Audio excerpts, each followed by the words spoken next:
आज हम लोग करेंगे numerical based upon mole concept. ठीक है, तो मोल कॉन्सेप्ट के बेस पर जो जो न्यूमेरिकल हो सकते हैं कुछ पॉसिबल हम करेंगे। लास्ट लेक्चर में हमने मोल कॉन्सेप्ट बेसिक हमने पढ़ा था, उसके कुछ फॉर्मूले देखे थे।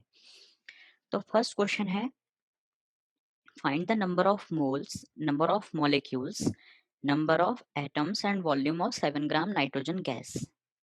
तो इस क्वेश्चन में आपको मास दिया है और निकालना क्या क्या है, मोल निकालना है, मॉलिक्यूल्स निकालना है, एटम्स निकालना है, वॉल्यूम निकालना है। इस क्वेश्चन के थ्रू आपके बहुत सारे कॉन्सेप्ट आप लोगों के क्लियर हो जाएंगे। तो सबसे इंपॉर्टेंट बात क्या है, 7 ग्राम नाइट्रोजन गैस। तो जो आपको गैस दी है पहली बात, और ये जो मास आपको गिवन है, आपको मास गिवन है, तो नंबर ऑफ मोल का फॉर्मूला जो हमने आपको बताया था लास्ट क्लास में, कैसे निकालते हैं, मास के हिसाब से नंबर ऑफ मोल्स का एक फॉर्मूला होता है, number of mole is equals to given mass upon molar mass. तो given mass upon molar mass से क्या आएगा, नंबर ऑफ मोल आ जाएंगे। ठीक है, तो 7 ग्राम नाइट्रोजन गैस जो आपको दी हुई है, गिवन मास 7 है, मोलर मास कितना होगा N2 का, एक नाइट्रोजन का मास होता है 14, एक नाइट्रोजन का एटॉमिक मास होता है 14, N2 का कितना होगा 28। तो ये आ गया 1/4। तो हमने नंबर ऑफ मोल निकाल दिए। जब भी आपको मास गिवन होता है ना, तो नंबर ऑफ मोल का कौन सा फॉर्मूला लगाना है, गिवन मास अपॉन मोलर मास। अब हमारे पास नंबर ऑफ मोल आ गए, अब हमको नंबर ऑफ मॉलिक्यूल्स निकालना है। तो आप लोगों को पता है कि 1 मोल का मतलब क्या होता है, 1 मोल में कितने मॉलिक्यूल होते हैं, किसी भी चीज का 1 मोल। जैसे मैंने कहा 1 मोल नाइट्रोजन, तो कितने मॉलिक्यूल होंगे, 6.023 इंटू 10 की पावर 23 नाइट्रोजन मॉलिक्यूल्स।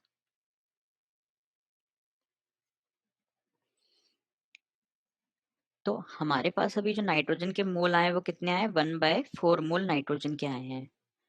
तो 1/4 मोल नाइट्रोजन का मतलब क्या हो गया, 1/4 इंटू 6.023 इंटू 10 की पावर 23 नाइट्रोजन मॉलिक्यूल्स। अब इसको सॉल्व करेंगे, इसको हम अप्रोक्स कितना मान लेंगे, इसको 1/4 इंटू 6.023 इंटू 10 की पावर 23। ऐसे क्वेश्चंस में ऑप्शन के हिसाब से भी आप कर सकते हो, मतलब इसको हम 6 मान लेंगे थोड़ी देर के लिए ऑप्शन के अकॉर्डिंग। यदि ऑप्शन आपको इतना माइन्यूट नहीं दिया होता ऑप्शन, तो 6 इसको मान के करेंगे, तो 6/4 करेंगे तो ये कितना आएगा, 1.5 इंटू 10 की पावर 23 नाइट्रोजन मॉलिक्यूल्स।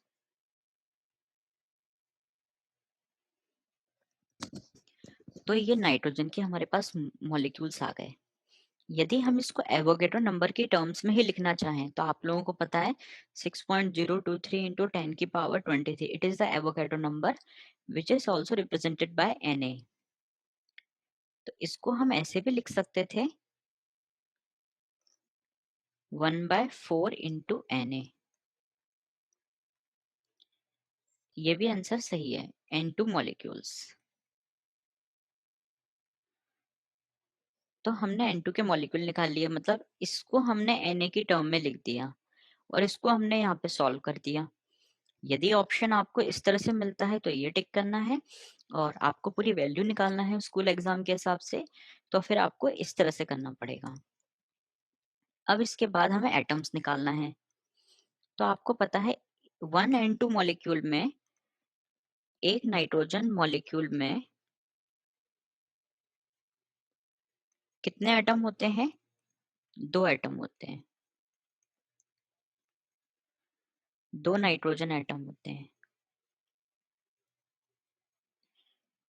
ठीक है, तो इतने मॉलिक्यूल में कितने होंगे,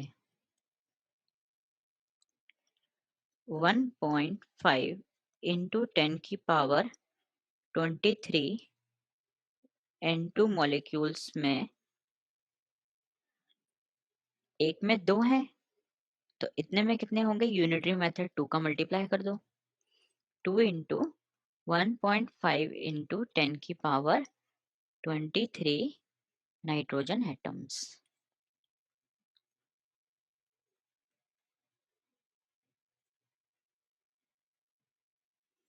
ये कितना आ जाएगा? Nitrogen atoms. तो ये आ गया 3 इंटू 10 की पावर 23 नाइट्रोजन एटम्स। तो हमने ये निकाल लिए। हमने आपको मास दिया था, सबसे पहले हमने नंबर ऑफ मोल निकाले given mass upon molar mass से, फिर हमने नंबर ऑफ मॉलिक्यूल्स निकाला। 1 मोल में इतने मॉलिक्यूल होते हैं एवोगैड्रो नंबर, तो 1/4 में कितने होंगे? 1/4 इंटू एवोगैड्रो नंबर, तो ये आ जाएगा 1.5 इंटू 10 की पावर 23। इसको हम 1/4 इंटू Na भी लिख सकते हैं, और 1 N2 मॉलिक्यूल में 2 नाइट्रोजन एटम है, तो इतने मॉलिक्यूल में कितने हो जाएंगे? डबल हो जाएंगे।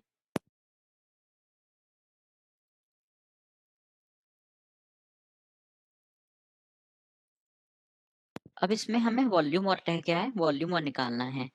तो आपको पता है 1 मोल कोई भी गैस होती है, 1 मोल नाइट्रोजन गैस कितना वॉल्यूम हो गया? 22.4 लीटर गैस। तो आपको अभी जो आंसर आया है वो कितना आया है? 1/4 मोल आया था। तो 1/4 मोल नाइट्रोजन गैस में वॉल्यूम कितना होगा? 1/4 इंटू 22.4 लीटर। यह आ गया 5.6 लीटर गैस। तो हमने इस क्वेश्चन में जो भी पूछा था हमने सब कुछ फाइंड आउट कर लिया। इसके बाद सेकंड क्वेश्चन, ये भी बहुत इंपॉर्टेंट क्वेश्चन है।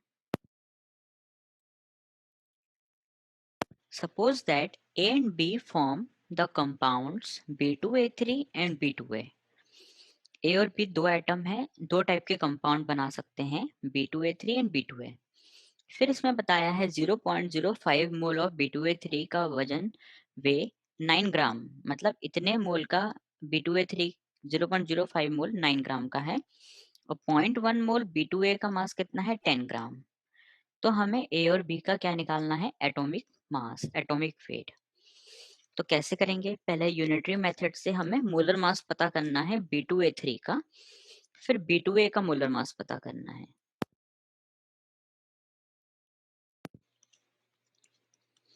क्वेश्चन में जैसा लिखा है 0.05 मोल B2A3 का मास है 9 ग्राम। तो 1 मोल B2A3 का मास कितना होगा?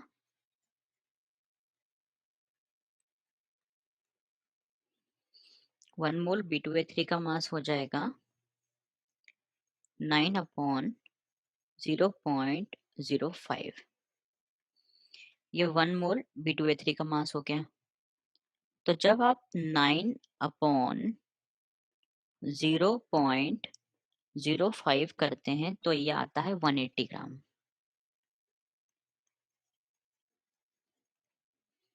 तो ये हमें क्या पता चल गया? मोलर मास पता चल गया B2A3 का। मोलर मास ऑफ B2, क्योंकि 1 मोल का मास ही तो मोलर मास होता है, तो मोलर मास ऑफ B2A3 कितना आ गया? 180 ग्राम आ गया।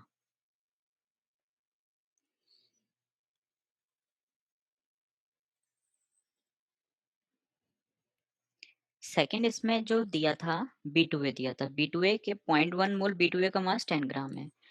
0.1 मोल B2A का मास कितना है? 10 ग्राम। 0.1 मोल B2A का मास 10 ग्राम है। इसमें भी मोलर मास निकालेंगे, तो उसको हम कैसे करेंगे?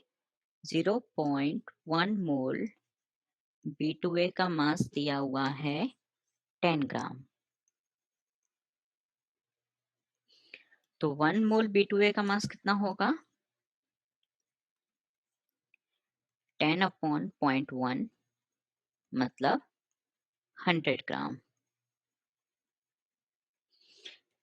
तो ये B2A का मोलर मास आ गया। तो ये आ गया मोलर मास ऑफ B2A।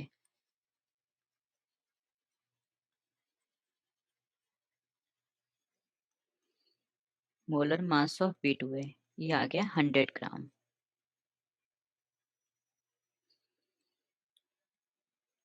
तो ये मोलर मास B2A का आ गया, B2A का 100 ग्राम। और इसका मोलर मास कितना था B2A3 का 180 ग्राम। मोलर मास का मतलब होता है 1 मोल का मास।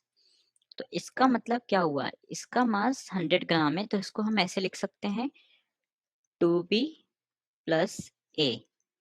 मतलब दो एटम बी के हैं और एक एटम ए का है, इन सबका मास 100 ग्राम आना चाहिए।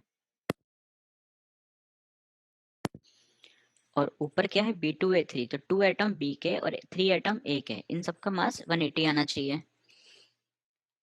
तो ऊपर वाले कंपाउंड के हिसाब से हमने लिखा 180। अब टू इक्वेशन टू वेरिएबल, जैसे आपने पढ़ा होगा इस टाइप की इक्वेशन हम कैसे करते हैं, माइनस कर देंगे फर्स्ट में से सेकंड को। तो ये 2b पूरा कैंसिल हो जाएगा, a माइनस 3a कितना आ जाएगा, -2 आ जाएगा। और 100 माइनस 180 कितना आएगा, -80। तो ये आ गया -2a is equals to -80। -2a is equals to -80 आ गया, मतलब माइनस से माइनस कैंसिल हो गया, 2a इज इक्वल्स टू 80। तो a की वैल्यू कितनी आ गई, 40 ग्राम। अब a की वैल्यू हमें 40 पता चल गई। इसको बस हमें क्या करना है, किसी भी इक्वेशन में हम पुट कर देंगे। जैसे हम इसी इक्वेशन में पुट कर सकते हैं 2b प्लस a 100।